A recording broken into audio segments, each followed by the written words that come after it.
Welcome to Luca is a Billionaire, where the only thing I invest in is your answers. You're starting Bitlocker now. First, make sure TPM2, Zero and Secure Boot are enabled in your UEFI. This allows automatic key storage and pre-boot integrity checks. Sign in with an administrator account and attach an external drive or prepare to save the recovery key to your Microsoft account. You'll need it if Windows can't unlock the drive. Once done, open Settings, go to Privacy and Security, then Device Encryption or the Bitlocker control panel to begin the encryption wizard. Now you configure how Bitlocker encrypts.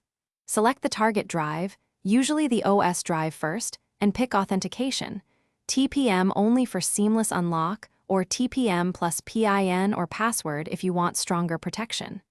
Next, choose whether to back up the 48-digit recovery key to your Microsoft account, a USB, or print it.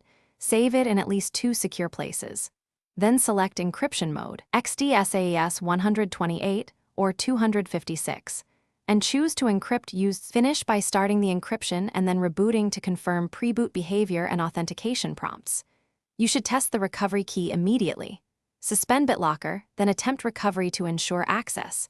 Make sure Windows shows the drive as encrypted in Control Panel. If things go wrong, suspend Bitlocker before making firmware changes, update TPM firmware, or use your recovery key to unlock, and finally, resume protection. Remember, if the PC won't boot, recovery key entry or a TPM reset might be required. Keep that key safe.